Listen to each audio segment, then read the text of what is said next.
Itu kan kalau kita mau menuntut keadilan, karena kan kita melihat keadaan ini ke equality before the law, ya kan, bahwa kesemuanya punya persamaan di mata hukum, jangan ada yang diskriminasi. Yang menghina, menyerang simbol negara, saya rasa harus diambil tindakan yang tegas. Bapak Joko Widodo itu simbol negara, Presiden Republik Indonesia yang ke-7. Masuk ke partai kita dan menjadikan partai kita ini sebagai alat untuk masuk ke DPR dan DPRD, tapi mereka menjalankan agenda mereka sendiri. Itu terjadi kepada banyak sekali aktivis-aktivis FPI. Kemarau setahun dihapus hujan sehari. Beriman seumur hidup, akhir hayatnya murtad. Mudah-mudahan Yusril mati nggak dalam keadaan murtad, gitu kan? Mudah-mudahan Yusril ini mati nggak sekarang dalam keadaan munafik itu. Yang bergabung ke kita, tapi kemudian ternyata belakangan melakukan pembusukan dari partai ke dalam sendiri. Nah, ini pengalaman kita yang sangat buruk.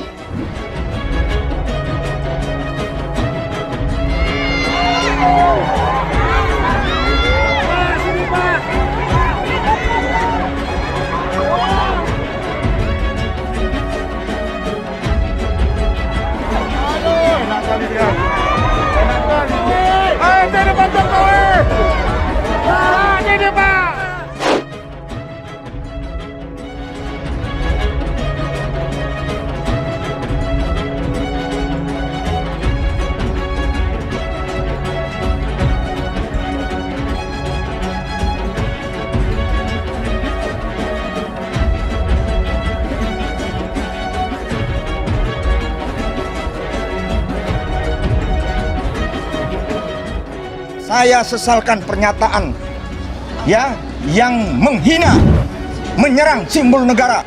Saya rasa harus diambil tindakan yang tegas. Ini reformasi, demokrasi dikedepankan. Kita bisa suka-suka, zaman Orde Baru. Saya ini pembuat undang-undang, saya orang hukum. Memang sekarang kita boleh bebas, tapi tetap harus bertanggung jawab. Bapak Joko Widodo itu simbol negara, Presiden Republik Indonesia yang ke-7. Kenapa Habib Rizik yang menjeblosin penjara, sementara Habib Rizik pejuang COVID, melawan COVID. Hal-hal seperti ini sangat mengenaskan, menjadi pengalaman sangat serius bagi kita. Bagaimana kita berjuang waktu itu membela kasus Kampung Luar Batang, kita habis-habisan fight menghadapi mereka. Tapi ketika pemilu, bendera PBB pun mereka turunkan di sana. Jadi kadang-kadang hal-hal yang seperti ini sangat menyakitkan. Dan saya nggak rela satu suara pun untuk diberikan kepada pendukung kelompok-kelompok nista agama, kelompok-kelompok kriminalisasi ulama. Yang jelas sarang komunis ada di situ, yang jelas LGBT ada di situ, yang jelas kemungkaran segala kebejatan ada di situ.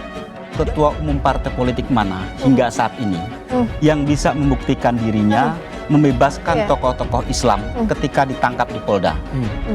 Ketua umum partai politik mana yang berkirim surat kepada United Nations tentang pembelaan kepada umat Islam yang ada di Cina? Sebentar. Itu kan kalau kita mau menuntut keadilan, karena kan kita melihat keadaan ini ke equality before the law, ya kan, bahwa kesemuanya punya persamaan di mata hukum, jangan ada yang diskriminasi. Kritik dengan mencemooh, beda itu. Kritik dengan nyinyir, beda lagi. Kritik dengan menghujat juga tidak sama. Kritik dengan memfitnah apalagi, beda lagi.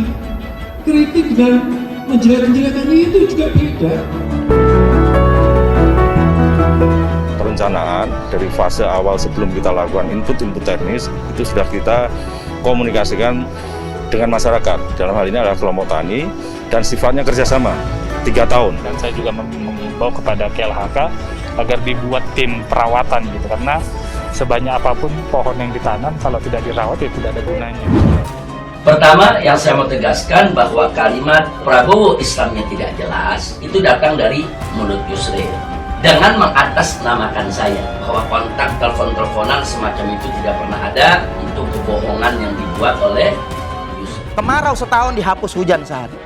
Beriman seumur hidup, akhir hayatnya murtad. Mudah-mudahan Yusril mati nggak dalam keadaan murtad, gitu kan? Mudah-mudahan Yusril ini mati nggak sekarang dalam keadaan munafik itu. Di dalam menyampaikan luapan emosionalnya ini menggunakan istilah-istilah yang menurut saya justru berprasangka buruk kepada seorang ketua umum partai. Ini bukan prasangka buruk, ini kita menghukumnya yang zahir. Memvonis bahasanya kan itu. Sudah zahir ini. Saya yakin Allah itu maha mengetahui sebutir hati pun sebiji sawit tahu niat baik seseorang. Yusril mengatakan yang sebenar-benarnya. Saya membawa alat bukti yang menyatakan bahwa telah terjadi percakapan, telah terjadi perbincangan antara Prof. Yusril dengan Habib yang meragukan keislaman salah satu paslon tersebut. Dengan demikian, maka clear bahwa yang melakukan kebohongan bukan Prof. Yusril.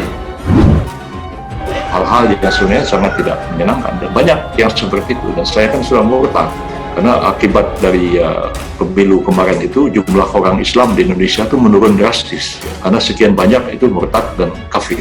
Kayak ini dengan nomor 8172 itu sudah tertanam pohon kemenyan, dan pemberian SK ini sah kepada masyarakat dua desa menjadi masyarakat hukum adat panduan spiritual. Jadi rasa bersyukur saya itu nggak dapat saya bayar lah gitu. Artinya saat ini saya sudah banyak berbuat dan sudah banyak saya tanamin pohon bakau itu. Terus kedepannya ini insya Allah akan bermanfaat untuk masyarakat banyak. Terima kasih sekali lagi Pak Presiden. Masyarakat adat itu yang belum mendapatkan pengakuan seperti kami hari ini, itu Pak mohon dipertimbangkan lagi. Mohon Pak, itu adalah bagian dari masyarakat adat juga Pak. Itu kan kalau kita mau menuntut keadilan hak, karena kan kita melihat keadaan ini ke equality before the law, ya kan, bahwa kesemuanya punya persamaan di mata hukum, jangan ada yang diskriminasi. Politik yang seperti sekarang ini yang serba tidak menyenangkan begitu ya. Di manakah posisi kita? Selama ini kita selalu mengatakan bahwa kita adalah umat wasatan, umat yang di tengah-tengah, tidak ekstrim ke kiri maupun ekstrim ke kanan, tapi kita selalu menjadi problem solver, pemecah masalah. Sendiri itu halaman 40 dari paragraf ke-1, ke-2, ke-3 itu sudah menyerang Al-Maidah. Dan saya tantang tadi, Ahok itu berani. Saya akan jabarkan jabatan Ahok dari tahun 2012 ketika mulai menjadi calon wakil gubernur. Itu sudah menyerang Islam. Saya juga kadang-kadang merasa sangat miris dan kecewa dalam hal-hal seperti ini. Kita ini kalau lagi kesusahan, minta tolong kita, ini apa segala macam.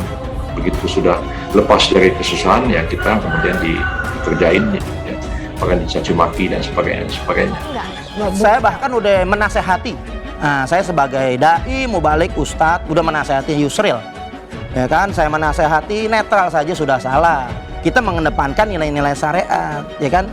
Apakah kita mau lebih pintar dari Allah dan daripada Rasulnya? Partai politik mana, ketua umum partai politik mana yang terbukti di dalam hal ini membela luar batang? Oke, kayak gini. Nah, dari semua itu, maka saya ingin mengatakan kemuliaan atau ketokohan atau perjuangan bela Islam mana lagi yang ingin dustakan dari seorang Yusril Iza Mahendra? Hari ini kita akan melakukan kegiatan penanaman bersama bersama Presiden. Ini pada area seluas 10 hektar, di mana kita nanti akan melakukan kegiatan menanam dengan metode teknik konservasi tanah dan air dan agroforestry. Kita lihat di sini tanahnya kondisinya curam, sehingga kita perlu melakukan kegiatan konservasi tanah dan air berupa terasering. Nah, hari ini Bapak Presiden nanti akan menanam bersama sekitar 700 masyarakat, akan menanam tanaman macadamia nut.